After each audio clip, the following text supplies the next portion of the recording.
Shout out mga guys, mapagpalang araw sa inyong lahat. Narito kami sa Krasang na ito, yung ginibang bahay mga guys, upang maghakot ng bato na panambak namin sa aming kalsada mga guys.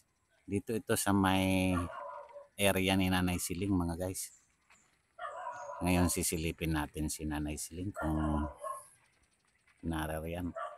Mga kahapon mga guys ay napakalakas ang ulan. Grabe ang ulan.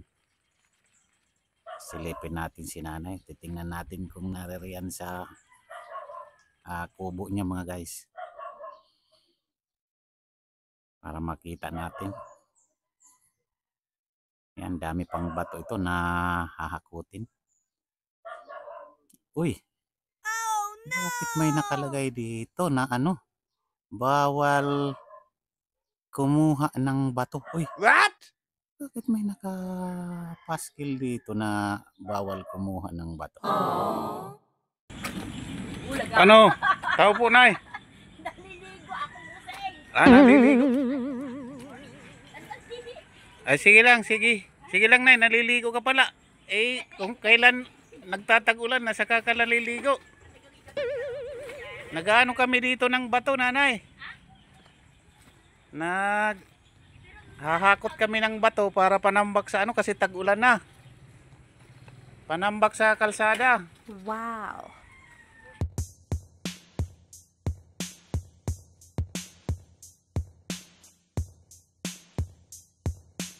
Oh, Nay. Yes.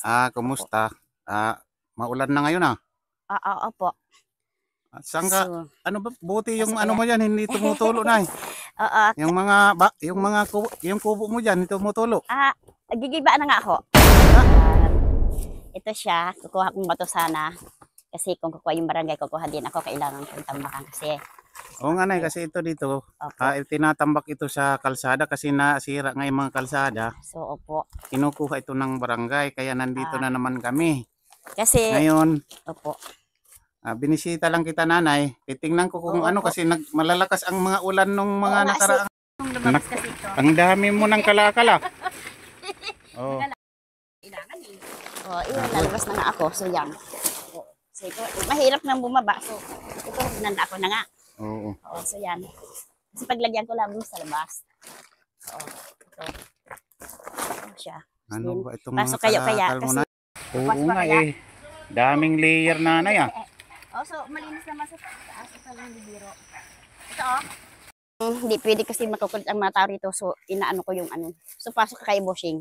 What? Oo. Hala. Ano mo lugar? So wala kang makita kahit langaw diyan. Nagpapakita lang. Yan. Parang gigiba na nga Bossing. So brido na rin ako. Oo. Yan, saan na yung gamit ko. Lugar mo na ito, Nanay, parang parang kuweba na to So ayan. Ano ba ito? At good morning sa kanila. Ito. At talagang ito ang buhay dito. Ayos-ayos ako kasi kagabi malakas ang ulan at may bagyo daw parating ngayon. Naglaba ako. Oo nga, kasi yan nga. Malakas na ang mga ulan ngayon. Opo. Buti hindi tumutulo yung bahay mo.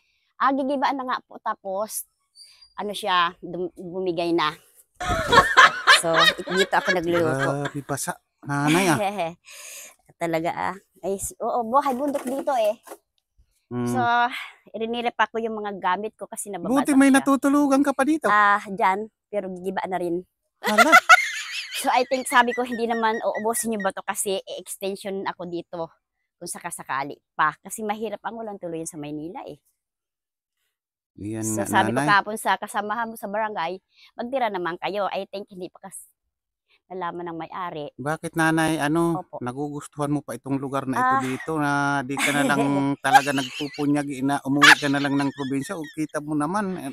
So ito kasi is caretaker, dito ikutan ng tao dito puntang barangay, simbahan. Parang island to eh.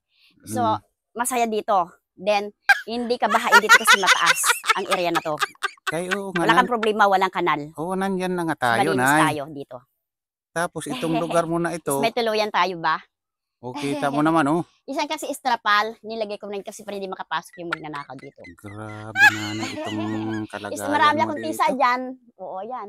Bunga ng biyaya. Namumunga na yan? Opo, Ay, oo marami nga, siya, no? oh. So, pampalinaw sa mata.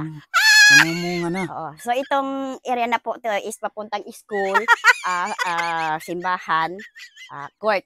Then, ito, umiikot ang mga taong ganyan. So, parang island ito. Ito ang mataas to, walang kanal, malinis dito. Oo, so, walang problema. Yung ano dito, nanay din, ang lamok.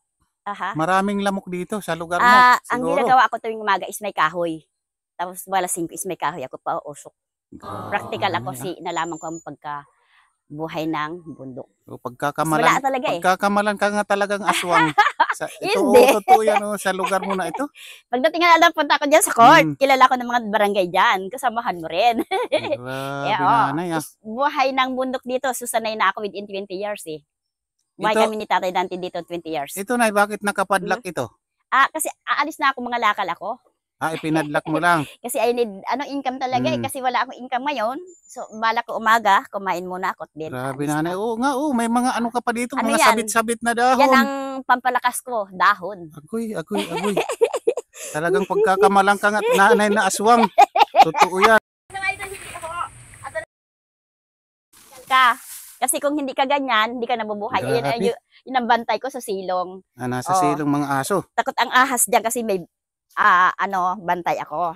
Bakit yung pagkain nila may mga dahon? Oo, kasi mabubuhay sila is may sugat kasi is, gamot.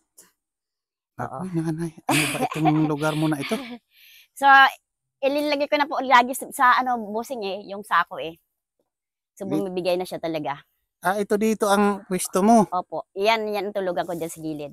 Kami ni Tatay Dante nun. Naku, nanay, ano ba itong lugar mo na So, ito? gigibaan na siya. Sabi ko, hindi naman tatanggalin lahat ang bato kasi mag-extension ako dyan. Sakalit yan yung may-ari, magagawa dyan. Oo, ng bato ba? Kaya sabi ko sa barangay naman, hindi man sagarin kaya. Kasi kailangan pa na may-ari dyan. Baka marami ng kubra dito, nanay. Yan ang bantay ko, takot sa akin yung kubra, bossing. Kwintuhan ka. Pero bossing is talagang binabalot ko na sa sako-sako. Nanay, kaya nakapadlock yan, alis ka, mangangalakal. Mangangalakal ako eh. So, yan ang buhay dito. Wala na si Tatay Dante, may sakit. Grabe, nanay, Tapos, itong lugar mo. bala ko ngayon umaga, malamig pa. Bala kong kumikita naman kahit pambili ko ng pangangailangan ko like kape, bigas. Then, kung sakasakaling mayroong maawa dyan as biyaya naman, makauwi naman ako ng probinsya. Tapos ito, naglaba ako umaga kasi ang lakas ng ulan kahapon. Tapos napakalakas nga. Buti may tuyo pa yung, may tuyo pang lugar sa bahay mo. Naglalaglagan na, oh. Oo po. So, yan ang kabubuhay dito eh. Then, plano kong kunin tisa mamaya. Ayan, dami yan. So, nabubuhay ako dito sa kalakasan. Dinadaan ko sa tanin. Oo. Then, sa umaga kalakal. Sa bundok dito, bossing eh. Kailangan practical ka. Wala akong kuryente dito. Umiigib ako. So, dito ko nalalaman ang pagkabuhay ng probinsya ba. Hindi kami dito tamad-tamad ba? Kaya lang ang pagkakitaan dito is mahirap. Kumita ng pera. Okay naman dito, nanay, kasi wala nang mga dahon-dahon. Kaya lang marami pa rin kalat, oh. So ito, iniipon ko to pag umaga, then iayos ko to mamaya. Kasi unahin ko muna yung pangangalakal. Kawawa ang mo, nanay. So naligo na ako, then iikot ako, robing, then mamayang hapon dito. Parang himala yata na naligo ka. Parang hindi ka man naliligo noon, Yan po kasi ang pag umaga is para singaw ang katawan natin. Malakas tayo. Then dyan sa baba, mamaya ako. Ikot ako, kasama ko sa kalakal ba? Kasi kailangan talagang income. Nabuboring ako, umiyak ako pag gabi kasi Tatay Dante nga wala. So sabi ko, shout out naman kay Dan. Is talagang gusto kong umuwi, kaya mga katapusan, pero wala eh. Tapos kumuha silang bato kahapon, kumuha din akong bato. Nakikipagtinda ko sa mga taga-barangay. Nasabi ko, hindi naman sasagarin. Kasi inaanan yung bahay ko, baka mag-extension ako dito sa Bandaryan. Mahirap ang walang sarili kasi tiluyan dito sa Manila, bossing eh. Sa mga upahan ko, mahirap kumilos. Kaya nga, yan nga ang sabi ko na talagang magpunyagi ka na, mag-interest ka na umuwi ka na lang ng balak probinsya talaga. kasi, Siyempre, para makita yung pamilya. Pangit na itong lugar mo na ito dito, oh. Pero sabi ko kay Ma'am Ara sa mga tao dito, pwede akong caretaker ni Aranita later. Malakas pa ako as dad 65 kasi dahon ang kinakain ko dito sa Riwa. Oh, Mm-mm. kung sinong makakakita dito sa lugar mo, kaya lang walang nakakakita dito sa loob ng bahay mo. Meron dito isa kaya hindi dito ang Oo. kulit. Kasi pag may nakakitang iba ito, tulad nito mga kapitbahay mo makakita, sasabihin talaga aswang ka, nanay. Hindi, Oo. maganda nga yan, pero yung makukulit, matatakot eh. Yung sanay ako dito, within 20 years, talagang ang agali kasi is ayaw ko makulit sa umaga hanggang tanghali. So, Mhm. at least wala kang ilaw, yan ang masamang espiritu at demonyo is matatakot sila pag wala kang ilaw. So, sanay na ako within 20 years. Mm. Magmula wala pang bahay, ito is napagtigaan ko, pinagtigaan namin tatay daddy, pero aksidente nga. Oo. Is ito. Kahit sabi nilang walang aswang, hindi naman, kasi paglabas ko dan, mayroon naman akong admirer dyan, kaya lang hindi. Is hindi eh. Ang talagang akin is isa lang ang ano natin, maging asawa. Grabe, Sakit natin. grabe. Tapos may sakit akong bushing is ayan, manas. Oo nga. Tapos may sakit ako sa puso. Ngayon tinignan ko yung kumuha sa bato, sabi ko hindi naman sagarin kasi extension kasi di ba na yung bahay ko. Dito extension busing eh kung sakasakali. Kung galing akong probinsya. Wala Mahirap pa malan na, sa nay. liling tuluyan. Eh, hindi ka naman papayagan dito na Opo. giniba ngayong malaking bahay. Ikaw pa kaya na papayagan ka dito maggawa ng bahay. Di Masarap kasi ang may sarili kong tirahan busing na inibiro sa galing ako sa probinsya. Sarili kong tirahan kahit kubo-kubo lang ba? Makakilos kang gusto mo as a senior ba? Di, so, Opo. ngayon ay mga ngalakal ka, ano? Opo. Sige, ito, bibigyan Kasi kita ng, kailangan po eh. para makapag-almusal ka, nanay, Shout out para kayo dyan. bago ka umalis, makapag-almusal ka, ano? Good morning. Buong, Bago ka umalis, Aha. mag-almusal ka muna or nag-almusal? tapos na. Ano Yan ba is, yung ba't pula? may kunting sardinas din bawang. Sardinas. Opo. Yan lang ikabubuhay ko dito is pinagkakasya ko yung nanay. binigay ng isang sponsor. So, talagang yan ang buhay. Then, kukuha kong gulay sa labas, iikot ako sa luyot. Tapos, lagyan ko magic syrup, is ulam na rin. May Grabe, kunting nanay, isda. Practical tayo kasi mahirap ang tapos may gulay na sariwa. Yan, lalakas tayo kung may gulay. Sige na, para na nag-almusal ka naman, bibigyan kita ng para kahit hindi ka man kumita ng pangangalakal mo, meron kang pambili ng pangangailangan mo, na. Shout out naman kayo dyan at kunting biyaya sa buong mundo. Nakikita na naman ako. So, panalangin ko kayo. Isa naman trabaho natin. Kailangan talaga kilos. Hindi iinit ang ulo. Sa kalakasan tayo. Followers ko. At good morning. Sana magandang araw natin. Tanay, Siling. pwede na ito sa'yo. Opo. Habang nangangalakal ka na, Pambili madagdagan ko mo yan. ng bigas. Madagdagan Number mo. 1, hindi tayo magpagutom. Kailangan kanin sa umaga. Kasi, siyempre nanay, ako naman rin. Opo. Mahirap din ang buhay ngayon. Ganyan si Tatay Dante noon sa barangay siya. Pagtiisan mo lang. Napakaliit.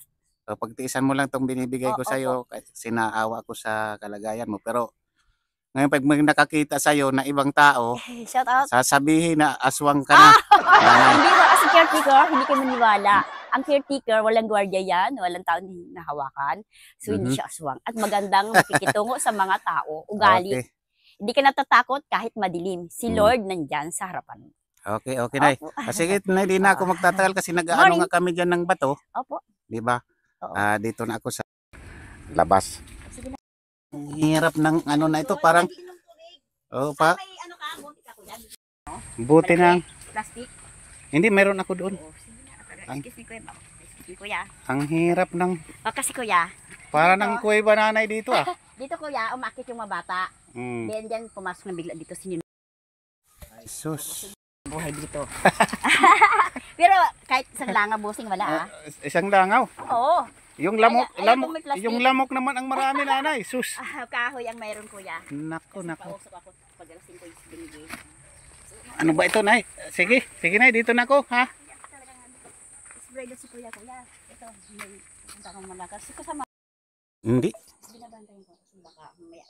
Nilagyan ko ng bato yan kuya kasi yung mga bata dito. At dito, hindi pa ganyan sila Araw-araw yan, ang kulit so ngayon magagamit pa sila. So si caretaker, mahirap din caretaker Talagang sa mga bata na lang. Okay, sige, Nay. Sana matuloy yung bakasyon mo,